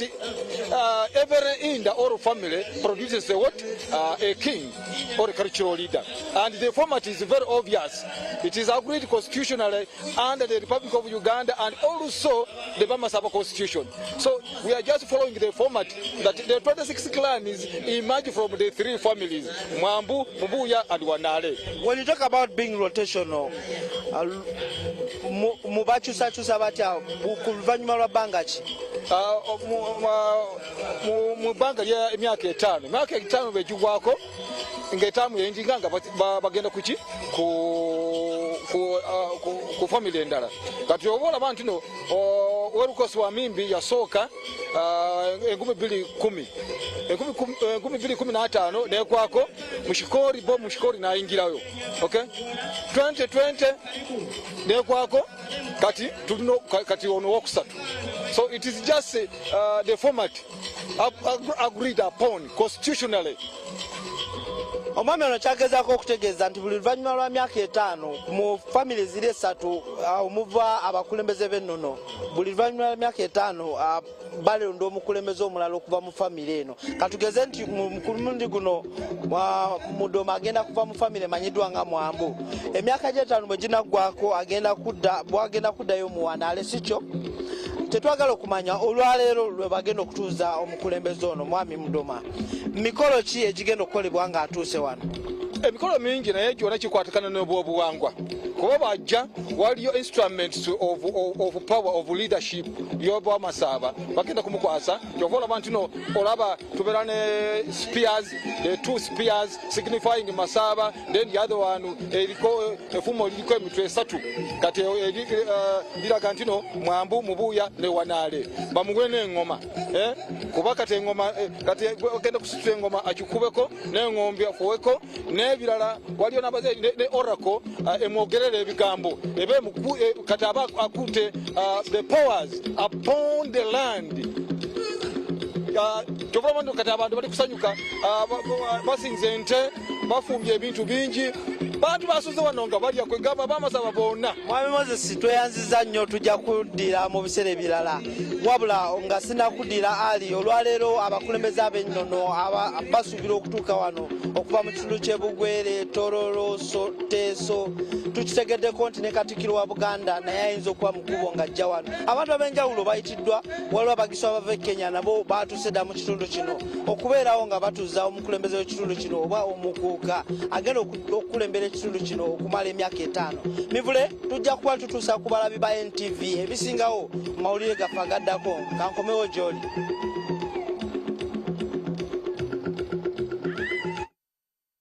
Iyo naye anyway bye bigenda maaso wali Embale kutuuza omukuuka mukulu Lulumenga tuvudde Embale abantu balina obuwangwa bw'engeri gye bitambulamu systematically mbadde manye byaffe eno okusinga ddala mu Buganda naye wali ensonga engeri gye zitambulamu okay nga tukomyewo ku nsonga y'ebibiina saako n'ebyo byabaddewo sabiti eno ddala mu Palamenti eno kakati njaga tunuulire ensonga y'ebibiina by'obufuzi okwetaaya sabiti eno baadde balina okusoma alipoota ku ebyo ebyaliwo nga bagamba abantu batwalibwa n'okutuusa kati bannaba kuddamu kukola ki kumanyibwa mayikire gaabwe naye bwe tunuulira multi-party democracy wano mu ggwanga ebimu ku ebyo byabaddewo sabiti eno ab'ekibiina ekya National Unity Platform baadde balina okusaba n'okwogerako eri bannamawulire ku lunaku lwa independence naye nekitasoboka olw'ab'ebyokwerinda okukirinnyamu eggere bino byonna byotunulira kati nga bwe muli mu bukulembeze obw'ekibiina kya DP n'ebirala okwetaaya kuno kiki ekisinza okuleetawo embeera nti ebimu tebisobola kwetaaya ng'oggyeko ebimu ebisobola okwetaaya ebibiina naye naddala opposition waliwo boundaries oba limits ezo kwegamba bino byonna neewuunya mwami Museveni oyo tayiga kwegamba alina omutima mubi Museveni alina omutima omubi gutya Museveni ono atufuze okumala ebbanga ddene actually sina kufuga kwegamba atusimbye enjala ate kyakozesa mateeka kubanga waliwo standing order eyakuumira ebibiina by'obufuzi ku headquarters zaabyo ffe twali nga tusoma nga bakajja twalowooza nti no byebaali bakola byali bijja kusobozesa Uganda okugenda nga yeetunga natandika ebyekyankwanzi gye yagenda okwoza obwongo bw'abannayuganda abatali bamu era ng'akitaddewo ekirimbo oba ekiwaani kyateeka ku bannayuganda nti obuzibu bwonna bwonna obwa Uganda bwaleetebwa bibiina bya bufuzi ekitali kituufu era ekyo yayongera kunyweza standing order number 1 eyali ey'okuddira ebibiina by'obufuzi bisigalewo nga tabijjeewo tabiweze naye nga biri ku headquarter. Kino ekyagenda mu maaso ekyankwanza ekyokuwoza obwongo bw'abannayuganda abaali basinga okubeera outstanding mu institutions ezitali zimu, abategeeze nti ebibiina by'obufuzi bitwawudde n'olwekyo tubeere nga tubeera mu kipooli ekya movement. Naye ekirimba ekyo tekyali sustainable kubanga kyali kivoola eddembe ly'obuntu ery'obwebange. Ekiseera kyatuuka n'alowooza nti akoze ekimala mu ekyankwanzi ne mu bitundu byaffe ebyenjawulo ne bateekayo bukyankwanzi obutonotono okugenda mu maaso okutegeeza bannayuganda wakati mu kutiisibwa n'okuvvoola ebyobuwangwa era nga abasomesa ekintu kimu tuteekwa kubeera wamu kyetwetaaga ye gavumenti etuusa services ku bantu. Naye question eya eddembe ly'obuntu ery'obwebange okwetongola okulowooza nga bwenjagala okwegatta ne bannange nga bwe twagala tubeere yali tasobola kukisibira mu ccupa kumala bbanga. It was an unsustainable project. Ekirooto kya mwami Museveni kwali kubeezaawo communism kubeera nga abantu alowoozesa abantu nti tugenda kubeera mu classless society. Tewajja kubeerawo bagagga, tewajja kubeerawo baavu, fenna tuli kimu. Yali yeerimba we yajjira ng'ayagala kututegeeza nti nga pulezidenti ekitanda agenda kukijja katwe era ne baminisita n'abawo obumotoka obwo simanyi babuyitanga lawel okitegedde fenna tubeere awo. Entambuza ya gavumenti ey'engeri eyo yaliko Tanzania Chama cha Mapinduzi naye Nyerere yeetonda olw'okusibira abantu mu ngeri eyo. Era ono yagenda okuva mu nsiko mu 1986 nga ne Soviet Union breaking up. Kiriba kitegeeza nti yali mulekwa owa ideology eya fenna tuli kyenkani. Tetusobola kuba nga twenkana fenna. So ekintu ekyo ne kimukuliramu era akyalina ekirooto ekyo, abadde akyalina ekirooto ekyo lwakuba yakiryamu olukwe. Kakati bwano ebibiina by'obufuzi okubeera n'ensonga ezivuganya kikyamubobbya omutwe ne mu bukulu bwe obw'emyaka 80 n'omusobyo. Eri standing order yasibagibwa mu constitution ne bagaa nti waliwo ne system gye bayita movement etali mu bibiina bya bufuzi kipooli. Dr. Semogere mukama muwummuze mirembe Bazakara Olumu n'abalala nga bakulembeddwa Democratic Party batwala mu kooti ekintu ekyo ne tukiwangula kwe kubeera n'ebibiina by'obufuzi olwaleero. Era abalina ebibiina byammwe by'obufuzi FDC, NUP, UPC muteekwa okussa mu Democratic Party ekitiibwa kubanga kwali kwewaayo okw'obwongo essente n'ebiseera okulwanira eddembe eryo nga tetuyiwe musaayi. Democratic Party awamu ne Uganda People's Congress munda mu kipooli kye kya movement mwe mwava abantu nga babidandisa ly'abagaba nedda. Ekintu kino abantu bateekwa okukkirizibwa buli omu alowooze nga bw'ayagala abeere nga bw'ayagala. Era n'agamba mu lulimi lwe tubejjeko abatatwagala tubejjeko bateekawo n'ebibiina byabwe ebyenjawulo. Ekyo nga kitegeeza nti okusibira abantu mu kita ekimu tekiri sustainable, tosobola kukituukiriza lubeerera. Kati omukulu ono okuta ebibiina by'obufuzi yatalwa kooti kututa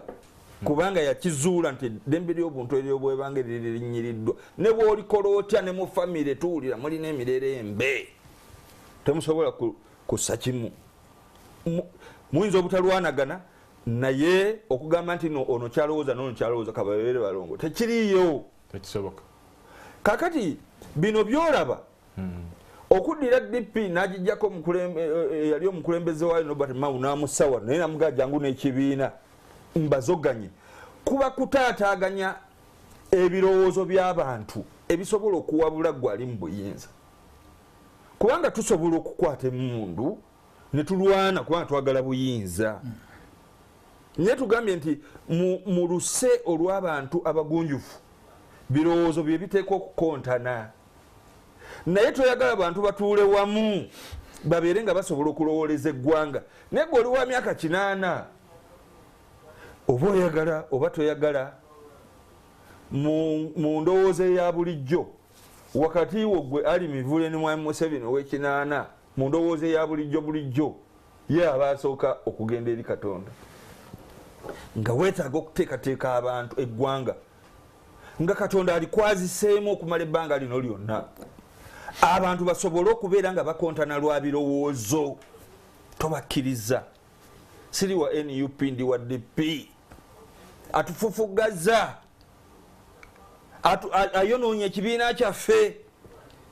akigyeko omukulembeze yali akikulembera amutwala naye n'ekibiina tayagala kibeere nga kyanya nti nze Dr. Lulume ali mu Democratic Party era ndi mubaka wa Palamenti omusajja omukulu alwanya entalo ezisobodde okutuusa Uganda we tutuuse mu kulwanirira pluralism sisobola na kugenda ku party headquarters bw'ogendayo poliisi nekulondoola nekuteeka ku kabangali nekusiba naye ng'ogenda mu kibiina kyo kyeweesimbiramu bw'ogenda mu FDC n'olaba ebigenda mu maaso kyebyebyo muntu omu teri mulala sijja nakiteeka ku NRM ninda katono ng'ekibiina ky'ebyobufuzi naye muntu omu ye obunafu bwe mu mubiri oba oliawo takyasobola kutambula bulungi akola investment mu kuzoganya ebibiina bino bireme kulowooza kakati olwo olukontana olw'ebirowoozo ebitwalaga Uganda mu maaso abantu obusinziiro bunaabeera wa osobola otya okugenda mu party headquarters z'ekibiina nga bagenda for prayers boogera ebigambo bye baagala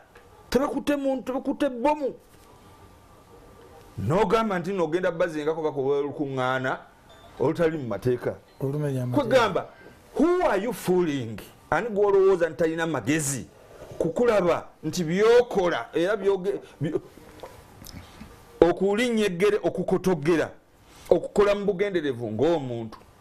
yes osobola okuva n'ogamba poliisi eyakikoze poliisi eyakikoze oba magye ani commander in chief oyo atasobola kuvayo na statement agaa enough nze ndi wa myaka 8 by all means njagala eggwanga lino libeere nga tebenkevu nga tuvuganyiza mu birowoozo. That is what statesmen do all over the world. That's what Mandela did. Mandela yali asobola bulungi nnyo okuleka abaddugavu ne balwanagana n'abazungu waakiri okuggwaawo naye agamba no siyinza kubeera nga nze Mandela nzikiriza abazungu okutufutubbalako ng'abaddugavu. Okay. Naye mu same measure sisobola kukkiriza abaddugavu kufutubbala ku bazungu okuwolera eggwanga. Those are the continental men of this millennium. Kakati ono alemereddwa talemereddwa kubanga nti muugulavu no musajja mugezi era ensonga lwaki ndowooza atufuze n'ebbanga ebyobufuzi abiteekako ebirowoozo bingi nnyo naye ng'akozesa ttima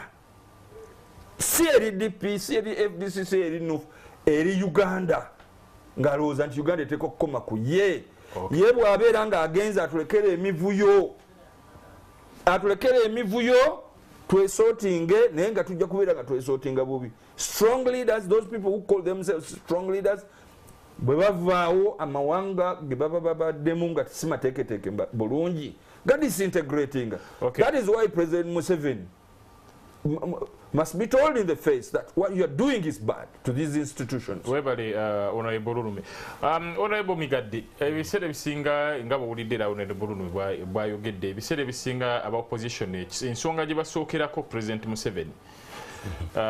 Bw'otunuulira byonna kaakati ku nsonga y'ebyobufuzi President Museveni where did he go wrong? Oba that is bw'aba nga waliwo wonna we yakola ki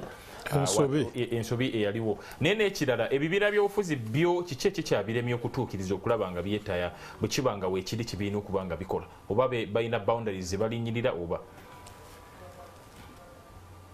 ekibuuzo kigazi nze ndi wa National Resistance Movement NRM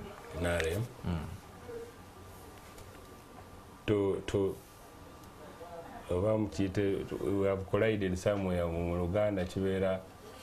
okwonagana tukonaganyeeko somewhere n'ekibiina ekyo on principle for example biseera bya age limit saava mu kibiina naye nagaa no but this is the principle ate nensigala mu kibiina ate nenziramu ne bampa tiketi ng'abantu bannonze flag bearer bandi badde bagamba nti temugimuwa olwabiri so kati nze kinazuula ate nafunako omukisa nembeerako after ne president one on one nga tewali mutaputa wabula nga kyologera kyekigenda one on one nga tewali wakusatu ne one on one yes nze nemuwa my view nti naye president kino nakiri nakiri twakibiriwo ebiki aga nti okay ekyo tusobola okukyogako but let's first look at this kati nenkizuula nti eggwanga lino liri just short of President Museveni is not the problem nze yenze naye tuli short of people aba standing on their ground abo abayimirira ku bigere byabwe ne babulya president ekituufu both mu NRM ne mu bibiina ki bino ebirala n'abebibiina bino bangi webamu basinkana president n'okusinga emirundi ate ab'ekibiina bana NRM gye bamukola ki bamusinkana bebibiina sitegeeza honorable Ruby tegeeza abaaki ab'ebibiina naye basinkana what agenda mulamu waki gwe bateeka forward nze nkugambye nti machaze ndi NRM tusinkanye ku president by the on ne kubwa speaker buno njagala nkubuulire ne kubwa speaker buno nze mu Buganda noluluma gokimanyi nti nali nkulya for example akalulu ka Rebecca Kadago w'ekitiibwa ojjukira ekyakola ki ekyaliwo but before akalulu nga ababaka bonna nga batudde wali ekololo aba president yalusinganako ekololo nakasero nga ndi delegation kubanze nali nkuyatazikola mugamba nti but your excellency ekituufu kiri nti waliwo enteekateeka nezaali zarestinga candidate waffe ogamba your excellency tetusobola kutuula wano ng'enteekateeka zino zigenda muki mu maaso twagala osooka otukakase nti nga tetunaba kwogera kino nti sooka enteekateeka ezo ziri ki bali candidate waffe aliki ali safe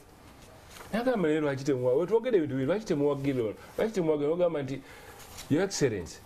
olunaku olwajjo nga twabadde mu caucus ne tuwagira ono tetusobola kukyuka nkya tuwagira oli mwina okutukonvisinga no there is even no time to convince us wabula akkiriza nti tukatugwire gye tukola ki gye tuli that is now principle njogera sigandi kati awala mwalimu n'awala nga mukaaga on principle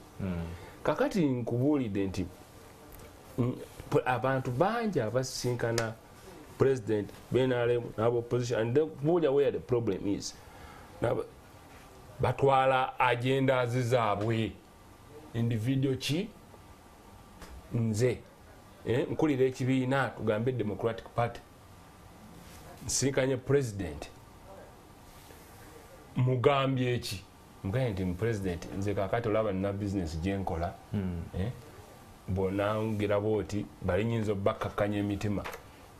enkya wa FDC tugambe naafuna omukisa nasinkana ki kyobula abantu abasinga bagamba nti bwonaaba nga toyagala kukanya na president ekyagamba togenda mukola ki kumusisinkana because bantu bangi balina emitima gyabwe president yetakyuka ebyayogera gyabyogera naye nfe abantu emitima gyaffe giganya okuguma before him so nolwekyo ojja kwesanga nti olwaleero bwotunula issues eziriwo Dr. Luma akyogeddeko for example wekitibwa Mao kuba ye mfanze president yenowaki bwagenda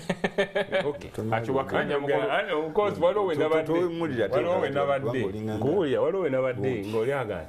nti obuzibu bwe tulina kwe kubuuza Erias Lukwago wekitiibwa nti ani president yenowaki wa FDC nomugamba nti ye ono omugamba nti ye Amuriat nagamba oyo twamuggyako ate ng'eggwanga gwe likolaki gwe lirowooza oba gwe limanyi kakati nlesosa another thing kakati ogamba nti bw'abanga agenze yagenda n'agenda kinze nkugambye nti and actually that's why bwe mbeera njogera nti zindiwe nayo but I think because nze olwaleero njogera nga bwenkola kimwendoozi nolwekyo nze nkuwera nti mukolo mivule olwaleero twandibadde tutandika okweteekateeka nti Yesu anaatera okukola ki okudda nga tweteekerateekera time beyond nga newetuleyo mu bibiina bino ebyenjawulo ng'ogyeko kino kyebategeeza media ensi kiyona kiyetaaga okumanya kuba lwe batalina kumanya nga mweteekateeka naye nga mugoyinga beyond nti if for example if you think nti Museveni ye problem ya Uganda naye bwe lubeera lubuto lunaatera okuzaalibwa then kati teekateeka engeri gy'onalabira ebyo ebinaakola ki ebinaddawo nga sina kujjawo omukulu mukuba byasi Honorable Javiro bagambye okyaliko ku line awo katono kakati bw'otunuulira bino byonna ebigenda maaso ebibiina mbadde mbuuza mukulu Honorable Migadde nga ye agamba nti President Museveni si kyekizibu ate Honorable Lulume yatugambye wano teri kizibu kirala okujjako President Museveni tima ensonga eyo nga ddala kuba ekituuka ku kwetaaya kw'ebibiina by'obufuzi gwe okiraba otya nga bwe ngenda wali okusoma endowooza z'abannaffe ezimu nze ndowooza nti nga tetunaba kulowooza ku bibiina bya bufuzi naffe ng'abakulembeze abakulira ebibiina ebyo tulina okwekebera mu mitima gyaffe n'enkola yaffe ey'emirimu nga tetunaba kutwala ntebe ze tuyaayaanira abantu be twagala okukulembera twagala tusange nga tukulembera abantu bafaanana bantu kikaaki bantu be tusizeemu obukyayi obw'amadiini bantu be tusizeemu obukyayi obw'amawanga bantu be tusizeemu obukyayi obw'ekikula eky'abakyala oba abaami bantu baavu oba bagagga ekyo kikulu nnyo okwongera okukirowoozaako ate era tulina n'okumanya ffe nga abannabibiina ebyenjawulo NRM NUP n'ebirala nti newankubadde nga twetaaga buli kibiina kirwana okutwala obuyinza tulina okumanya nti tulina kusoosowaza Uganda nga nnamba emu bwe tunaamala okumanya ekyo tujja kumanya ekyokukola kubanga olwaleero Uganda tutambulira empulaninga yaffe n'empeereza y'emirimu tuli mu kye bayita MTF Medium Expenditure Framework ebeera ya myaka 5 emyaka 5 bw'otunulamu tumala okuva mu kalulu tumala emyaka 1.5 tuli mu kwetegereza tuli mu kukola kitwakayingira gavumenti empya kubanga buli myaka 5 tufuna gavumenti empya neerayira negenda mu orientation aba local council ne bagenda aba parliament ne bagenda n'abalala ne bagenda mwaka 1.5 nga gugenze kakati ogenda okusanga nga omwaka ogw'okuimplementinga services guli mwaka 1.5 gwokka kakati mwaka ogwo 1.5 mwe tulina okupulaningira ebyenguudo mwe tulina tugenda okutuuka mu myaka 2 egibulayo okutuuka mu kalulu nga budget ya electoral commission etandise nga okupulaningira okudda mu kalulu kutandise electioneering n'afuuka electioneering era kyovuddde olaba abaganda bagamba nti etatuula oluusi tebulwa byeyonoona kyovola nti n'ebino bituukawo nosanga omuntu ng'avudde gy'alina okubeera olw'okuba politiking n'agenda mu kitundu ekirala so kati abakulembeze naffe tulina okumanya nti tulina okubeera n'ekiseera buli kimu kirina ekiseera kyakyo ne Bayibuli ekyogerako ekya service delivery n'ekyokuzannya politics. Singa tunaamanya ekyo tujja kugenda maaso. Kuba ajja kusanga ebiseera ebisinga nti ogenda n'osanga nti ne mu Palamenti omwo ensonga ezibeera enkulu ennyo ez'omuzinzi bwe zituukibwako nga waliwo oba oliawo omwami Luluma agenze n'ayogera ku kintu nti omuntu atuuka n'asisinkana ow'ekitiibwa President akomawo ng'olulimi lukyuse. Oba oliawo ogenda okusanga ng'ensonga ez'omuzinzi bwe zituuka zikwata ku bantu naddala ab'oludda oluvuganya ng'abantu baga nti ffe tufulumye tukoze eki tubireseewo tetugenda kuteesa. Kati n'osanga nga kiringa ng'ekipange era ekifumbe mu ngeri efaanana bwetyo. Njagala okutegeeza bannayuganda nti buli kimu kirina ekiseera kyakyo. Olwaibo gy'aviira ndowooza gwe siibulira ddala oviire ddala katuuti. Njagala okusiibula bannayuganda bonna n'okusingira ddala bannarakai nga mbategeeza nti ffe ng'abakulembeze tulina okubeera ekyokulabirako eri abo abaana abato abatukkiririzaamu n'abantu ab'enjawulo. Twinsipayalinga abantu bangi naddala bwe tubeera mu bifo eby'obukulembeze nga bino bye tulimu. Bannarakai njagala bategeeza nti tukyazizza abakulembeze b'emityana bangi mu disitulikiti yaffe ne batubuulira ebigambo bingi nnyo ebituzimba. Twakyazaako Honorable Minister Judith Nabakooba n'atuyambako ku bizibu by'ettaka. Twakyazaako Honorable Muhammad Kibedi Nsegumire naye w'emityana n'akubiriza abavubuka okukola. N'ebino ebibaddewo bwe twawulira nti tugenda kukyaza era omukulembeze Honorable Francis Zaake twalowooza nti agenda kutubuulirira abavubuka beekulaakulanya batya, batuuka batya okubeera mu mbeera ennungi, bakoze batya, naye mu butambi bonna sitwakiwuliddemu. So tubasaba ng'abakulembeze n'abantu tuwe abantu obubaka obw'essuubi era obubayigiriza okugenda mu maaso. Ffe ng'abakulembeze ffe tukyusa ensi zonna ezigenze mu maaso, Japan n'ewalala, obukulembeze bwe butuusa ensi. So ekifaananyi kye twerabiramu ne be twagala okukulembera twagala tusooke twetunulire endabirwamu kyetwagala kye tuba tuteeka ne mu bantu abalala. Njagala okusiibula n'olugero luno naddala eri baganda baffe ab'oluuyi oluvuganya n'okusingira ddala oyo eyatutambadde mu kibiina kyaffe gwe tutwala nga de facto Deputy President wa National Unity Platform Mwami Zaake Francis n'olugero luno nti agafuma bagabejjereza ttaba nti nabangogoma ayina emmindi. Kale webale nnyo webale Honorable Javiira. Webale nnyo Honorable Javiira olwakadde tujja kubanga tukugwe tukusiibulirawo. Mukulu Mukuba Byasi njagala tumbewumbe ensonga zino zonna ku nsonga y'ebyobufuzi ebibiina by'obufuzi kubanga bimu bigamba nti okwetaya kulabika nga baabawa byoya byanso. Sebo webale nnyo webale era bwogira osiibulire ddala kyekiri mu ddiiro nga woowulidde Honorable Luleme bwakulaze ku kigambo kya Grigori Mugisha Muntu, Sala Kiyingi, Miria Matembe Koburunga, Bidandi Sali. Embeera kyeriwo otwala butwazi ekiyitibwa ssemateeka w'enaale mukulu Migadde gwayogerako. Era bwe kyogeddwa nti ekizibu ekiriwo obukulembeze bw'NRM ne ssentebe w'ekibiina General Yoweri Kaguta Museveni bw'otunuulira ekiyitibwa objectives okulungamya ne principles eziraga democracy ne good governance bw'erina okubeera okwetaya kw'ebibiina by'obufuzi oluvannyuma ekiseera kiri ekyasooka n'ekiseera kino ekyaddako ogamba nti tuzze mu bibiina by'obufuzi ebingi. Enteekateeka NRM mukulu Migadde teyawukanye na Uganda People's Congress bwe yeeyisa. Okutemagana kuno okwolaba okweyuza nti ekiwa DPA ne DPB, FDCA ne FDCB gwe ssebo ng'eyayina Prime Minister ku lw'NRM John Patrick Amama Mbabazi, Prime Minister John Rwakana Rugunda Livingstone, mwana wattu be baana baliwo. Rugunda mu myaka gy'enkaaga ng'abava ekigezi balina ttiimu eyitibwa Abanyama n'Ababoga. Nga ttiimu emu eri ku olwo oludda olwa John Bikangaga yali Mukiga.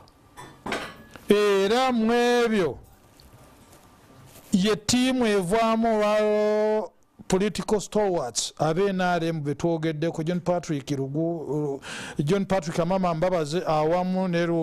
ne Rugunda Livingstone abo baali ku ludda olwa John Kakonge ng'olwayo bw'olaba ttiimu ya Nandala Mafwabi kakati n'ogenda ttiimu ey'ababoga beba vegetarian abaali ba John Bikangaga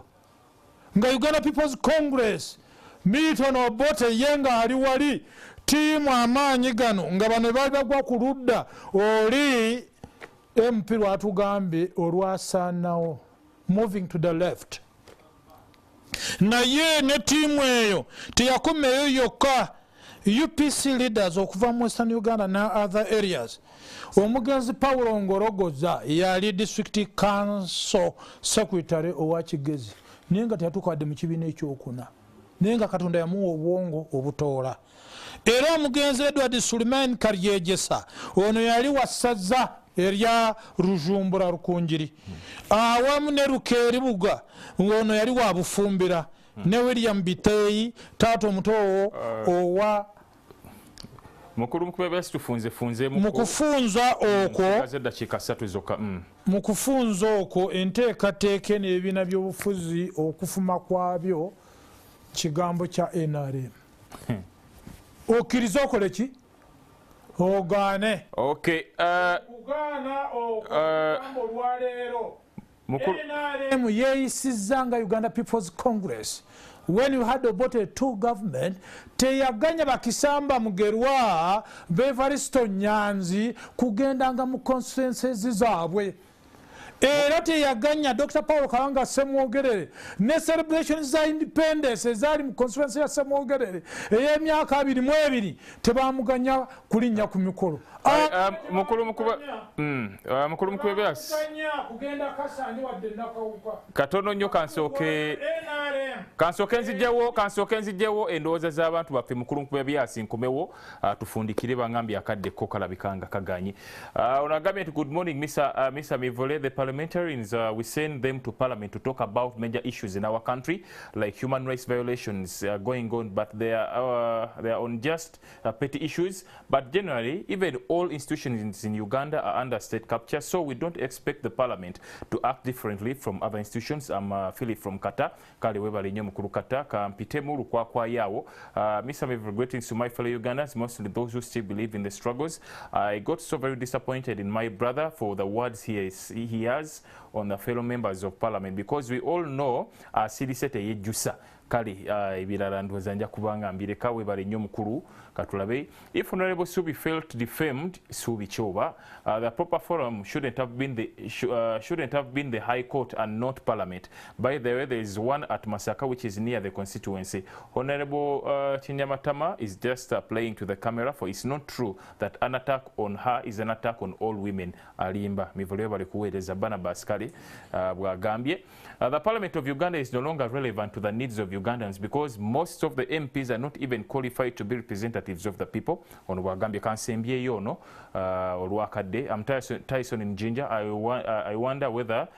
esagala gugundi kubanga mwatakinga muntu sekinoomu. EbigamboTebitta nze Kasape Kasangati n'abalala mwebale kubanga mutuwadde endowooza zammwe akaddeko olwaleero kantwalidde ddala kantindigwa naye mukulu nkuba byasi tusiibule n'ababaka abalala tusobole okubanga abapanelisi mbawo akadde akasiibula mu ddakiika bwe tunaava wano come next week Tuesday ekigambo kya General David Muhoozi yandigwanidde asome report